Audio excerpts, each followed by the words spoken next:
let's talk about the trip to China. You want to talk about the trip I to think China? the trip to China is a lot more interesting. Well, I thought maybe we'd save that for some upcoming dates. But about that experience, did it mature the players pretty well? We want to flip for it and see whether we're going to talk about the schedule or China. No, well, I don't flip with your coins anyway. Coin says China. China? Okay. That was an interesting trip for you, though. I think that it's important to mention that a lot of the foundation for our season this year comes from that trip. Origin stories are accounts or backstories that reveal how a character or a group of people became the protagonist or antagonist of a narrative. They add to the overall interest and complexity of a story, often giving reasons for the character's motivations. They're a way for cultures and teams to explain their origins and to pass on their values to future generations. Indiana 1987 origin stories. There's a picture of Indiana University coach Bobby Knight and player Steve Alford sitting on the sidelines after losing the championship of the NIT to UCLA March 30th, 1985 in Madison Square Garden. It's taken after a pedestrian season in which the Hoosiers struggled to a 19-14 overall mark, 7-11 in the Big Ten. But here's the thing. One of their origin stories starts after this loss. The Hoosiers embarked on an international road trip to strengthen the team's bond. This 37-day, 7-country, 1985 overseas exhibition tour from Toronto to Tokyo, Beijing, Hong Kong, and Amsterdam before returning stateside. Lee Leonard, a decorated World War II pilot who owned a laundry business in Bloomington, was invited by head coach Bob Knight to attend the trip and shot footage of the trip, including IU players at the Great Wall of China, on boat trips in Hong Kong Harbor, and at the center square of Hiroshima. The basketball wasn't secondary. It was very much a part of the planning to try to develop a team. But it wasn't the intense focus. Knight was looking for an inflection point for this group. He felt that the trip was necessary coming off the 84-85 season, in which they struggled to that 19-14 mark. Through different sightseeing events and even a brawl with the Yugoslavian national team, IU players became closer throughout the trip. It also led to the development of several key players, including Daryl Thomas, who developed the toughness to play inside in the Big Ten.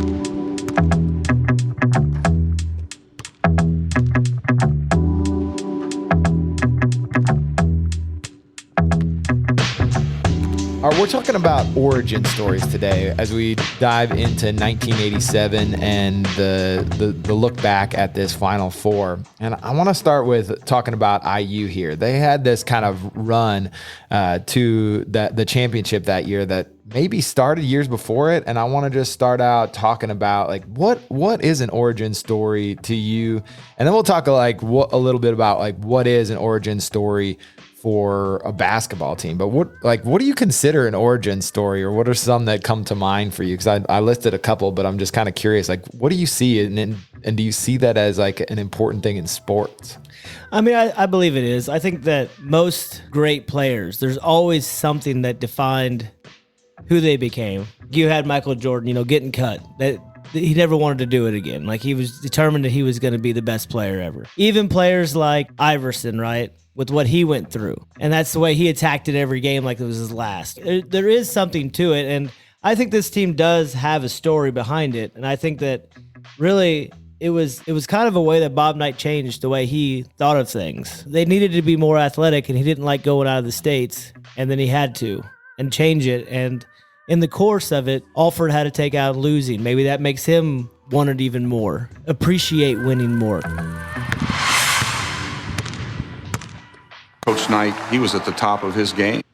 NBA, collegiately, high school, I don't know of a stronger personality, a stronger ambassador to the game. A 76 perfect national championship season, another one in 81, and winning Big Tens like yearly. He realized we had to do something more, something extra to get back to where we wanted to be.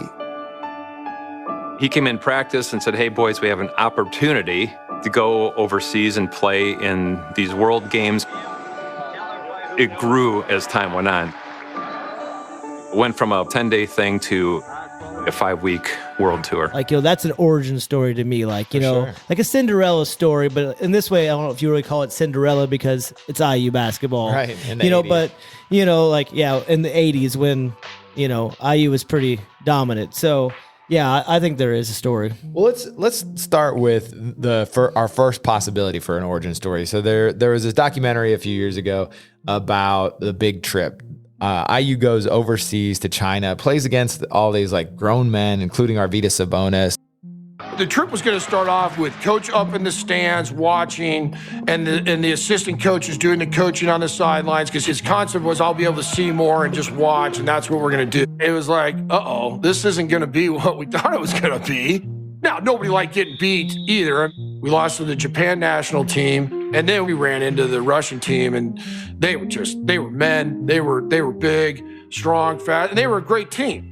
I honestly will never forget playing against Arvydas Sabonis, who had a career later with the Portland Trailblazers. Sabonis was so talented and so skilled. I was just in awe of watching him play, understanding how good a player can be. I would compare Sabonis at that time to a young Shaq and a Dirk Nowitzki kind of mix, where he could shoot and Shaq could run up and down the floor and dominate.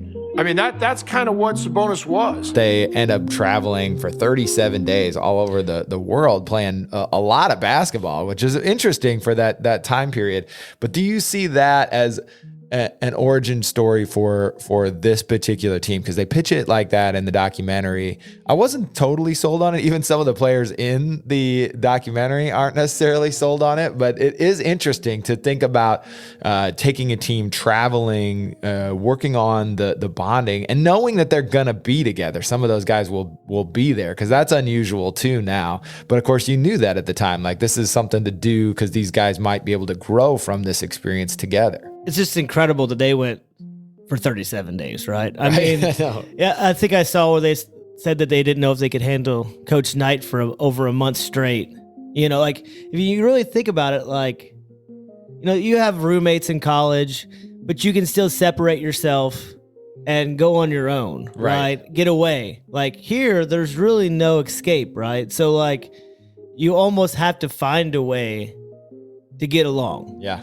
And then when you go to a different country, some people won't be speaking the same language. So then you really can't even go like off that away, right? Like, and then like back then, it probably was even harder to do stuff in other countries by yourself. Now you might have a phone, you can check it or figure out a language or look at the best places to go, or if it's safe or dangerous or whatever. But crazy. Well, it's just right? travel in the 80s was just different, right? Like, you're going from Toronto to Tokyo to San Beijing, Francisco, Hong Kong, Amsterdam. Tokyo, plus 6 other Japanese cities. The Chinese capital, Peking, Beijing, 3 other Chinese cities, Hong Kong, Amsterdam, Belgrade, Helsinki, Copenhagen. Do you ever forget anything? Back to Chicago. Yeah, I'd sometimes forget what we should be running on offense. And the backdrop for this, right, is a season, they win the championship in 81. They had the perfect season in 76. So they are like a legit blue blood at this point. And the year before, they were 19-14, 7-11 in the Big Ten. So, losing record in the Big Ten, which now I'm all too familiar with, but then was, I'm sure, shocking to the team, to the coach.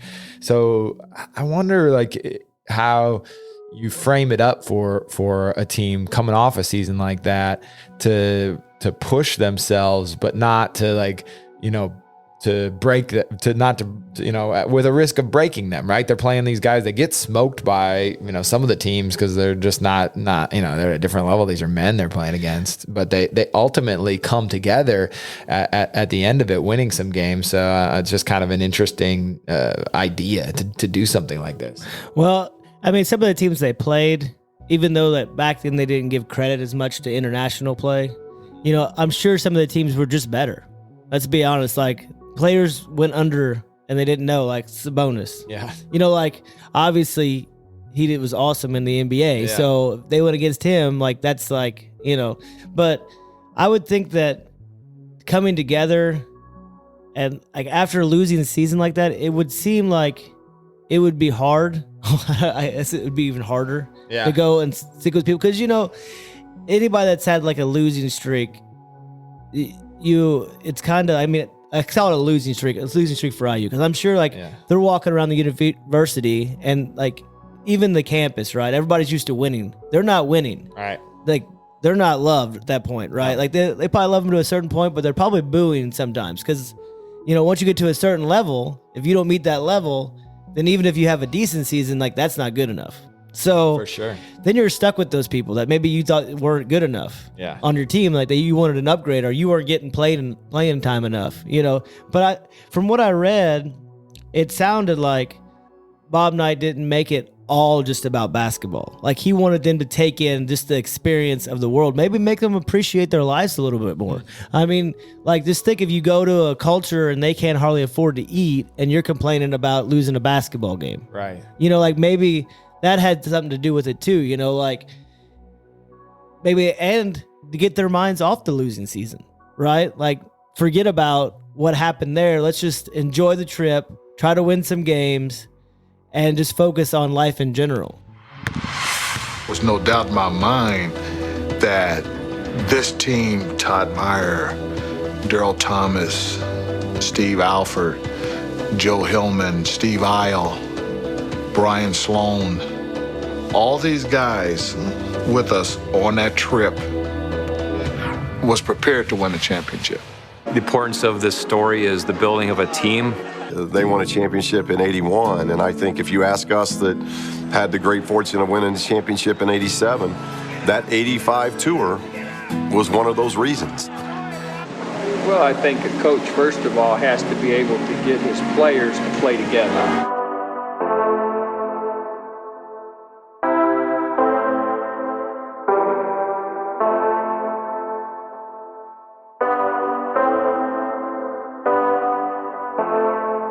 The 1987 Hoosiers' second potential origin story comes from a heartbreaking loss to an underdog in the 1986 NCAA tournament.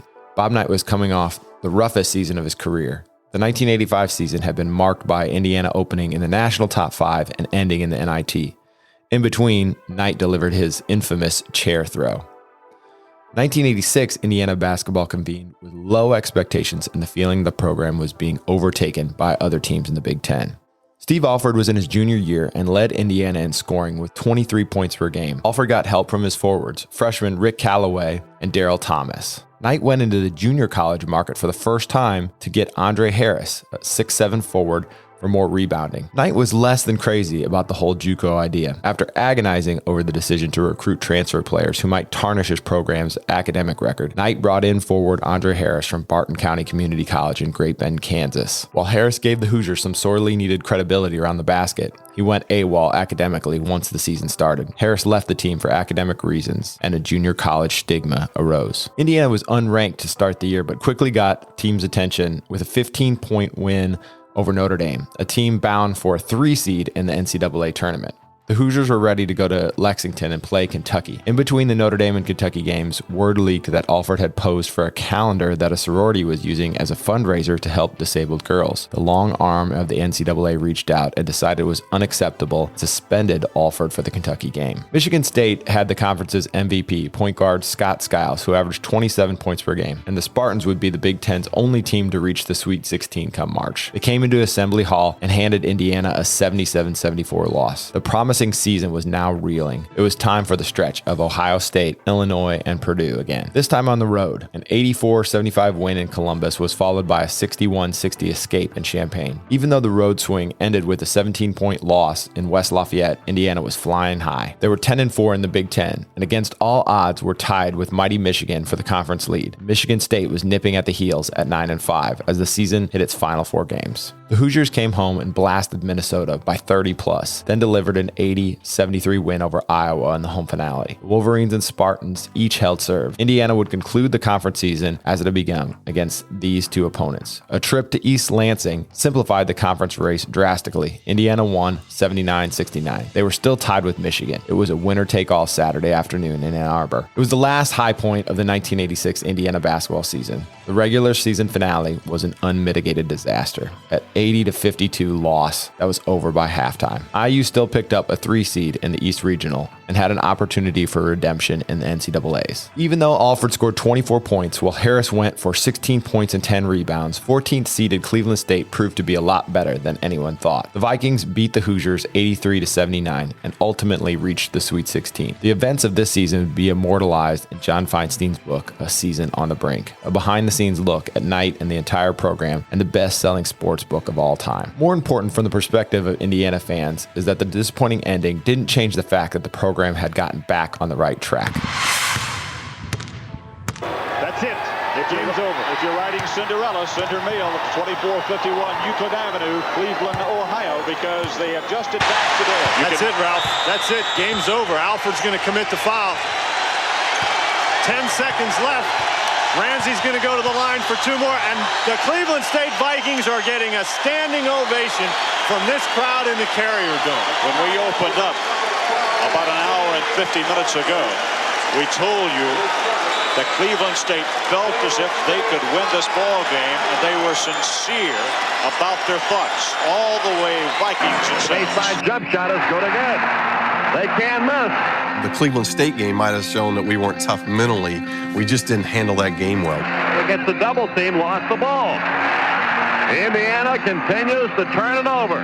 We made too many mistakes. The Hoosiers are going to get beat here this afternoon. It's one of those games, it's over and you go, holy crap, we just lost the first round in the NCAA. At the time, they were pinning it as the greatest upset ever in NCAA history.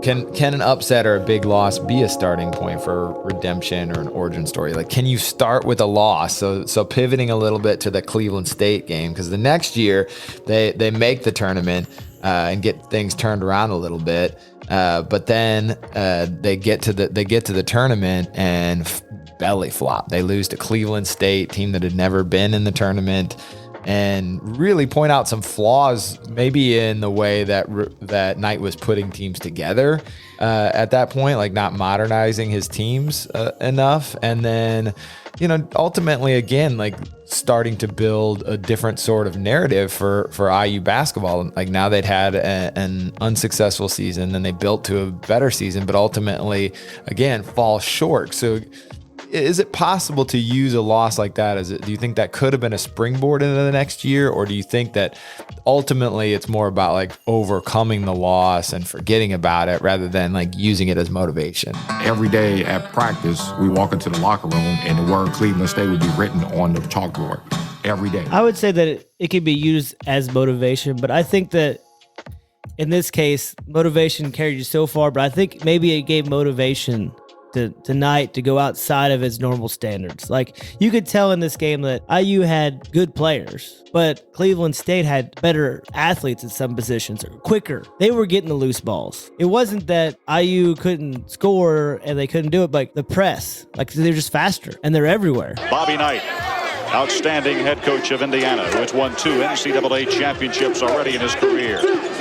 And he's concerned about the physical capabilities of these kids from Cleveland State. They're very, very good athletes. There you see it. Indiana hasn't gotten the ball in bounds yet. Bob Knight sits back and thinks about things in life. And IU wasn't built for that. It was more about probably X's and O's, shoot a jump shot, let's set it up. That'll be good enough. And they weren't ready for the change of basketball. It was your typical Cinderella story for Cleveland State. There's one play where the guy threw a bounce pass around his back. And that time, he planned that perfectly. And that really set Cleveland up. I think they got a little bit more confidence after that play happened. You can just see Cleveland State, they didn't have any problem with lack of confidence to start, but their confidence level's going up and up. It's tough. This is what's so tough about a one and done tournament, right? Because you get the chance, even in the finals, you hear about them making adjustments. There's no chance to make adjustments. Like, you get halftime, that's pretty much it. Yeah, that's true. And I mean, even at halftime, do you think that do you make a big adjustment or do you assume that they'll probably regress to the mean? You know what I mean? I think that's the toughest thing. And of course they do. It's not like it's a huge blowout or anything like that. No. So it's just like, it's that Faustian bargain where you're trying to decide like, okay, I could change things up big time and start pushing up on them or press them. But does that then kind of undermine some of the things that we're doing and ultimately go in the other direction, right? Do you stay the course, stick with your game plan, and assume that in the longer, over the course of the whole game, it'll play out and we'll win? Oh, the other thing that I was really surprised about in that game was, why didn't IU press until the end? Like, I don't know. I don't think that they could have handled the pressure. Like at the end, you could see it. Like they pressed for a little bit there at the end, and it really affected them. Like I just don't know why they didn't start that earlier. I wonder, talking about that, and this is why getting into back to the origin story question. I wonder if this loss, as much as maybe it informed the team's character, it also changed the way that Knight thought about it. I mean, I'd love to ask him about it, just to think about because the biggest talking point for going into the UNLV game, right, is that he talks to those guys and he's like, we're going to run with these guys. So he takes the kind of almost the opposite stance that he does in this game and goes and makes a bold swing that you wouldn't necessarily think would work out. But maybe he's learned from, games like this where you're like, you know what, I need to be the one setting the agenda rather than having the agenda set on me, basically. They probably went back in the game field and they were like, man, these guys are really fast. Maybe we should do this more. Maybe we need to find how we can utilize these kind of players.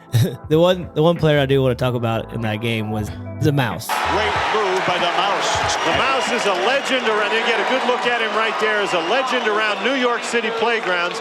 Never played high school ball. Got all his seasoning on the New York City playgrounds in an AAU competition. He allegedly scored 55 points on Pearl, Washington in a playground game in New York City. I just had to bring it up because it was a fascinating story. Yeah, it's great. The guy never played high school basketball. Did you catch that? Yeah. Mm-hmm. And he was a freshman. And I was like, wow, 21-year-old freshman. Yep. Never played, and he helped them beat IU. How crazy is that story? Crazy all in the 80s story, like straight off the playground, just fascinating, like a great nickname. Yeah, the coach is super interesting too for Cleveland State. Oh yeah. Yeah, unfortunately had not a great ending to his time there, but certainly kind of a classic character for a coach. I mean, Cleveland played out of their minds. Let's not make it sound like IU didn't have good enough athletes they could have won. I think it just brought up what could happen if we don't change our mindset. Right. For sure.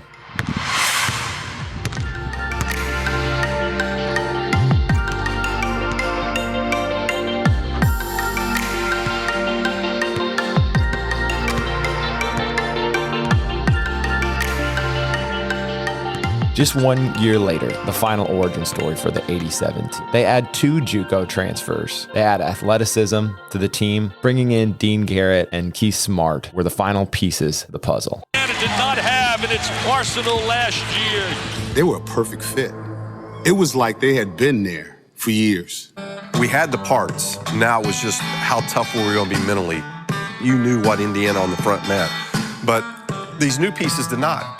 Indiana called, and Coach Dugan didn't believe it because this is totally out of the ordinary for Indiana to do anything like this. He hung the phone up. They called back. He said, if you're serious, you guys come down here and come see this kid, and then I'll know that you're serious. When Coach finally did come to the gym, the football team stopped. Everybody stopped what they were doing, and they were fighting to try to get in that glass area to even see what Coach even looked like.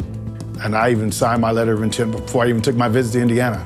I know everybody thinks he's calling up a play for Steve, but he didn't. He just the first open shot. And I'm just glad I didn't get the ball like Daryl did. I don't know what I would have done. I'm going to say 60-40, I would have probably shot it. We won the national championship because Daryl Thomas had the discipline to make the right decision under pressure. To pass the ball to Keith Smart in the corner. Keith caught the ball, shot, the rest is history. Bob always considered that the key play in his coaching career that Daryl Thomas made, carrying out every element of the Bob Knight game and getting the ball to the right guy, getting him open and taking your chances from there. Heart, passion, camaraderie, the Superdome, and legendary coaches. Over the course of this series, we're going to look at the 1987 Final Four and how the coaches and players connect and intersect to create this iconic season. Whether you were an Indiana player hoping to continue Coach Knight's legacy, a running Rebel looking to cement Tark's legend, one of Bayham's army, or a part of Pitino's scrappy upstarts. All the teams were going to be different after the 1987 Final Four. Iconic Seasons 1987 is a Principal podcast production. I'm your host and executive producer, Aaron Meyer. Robert Wire and The Chucker are my contributors. If you enjoy this series, head over to Apple Podcasts, Spotify, Stitcher, or wherever you get your podcasts, and follow the show, and make sure to leave a rating and review.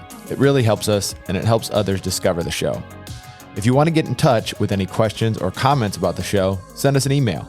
Our email address is hardwoodhistory@gmail.com. You can also find me on Twitter @Principal Meyer. Thanks again for listening.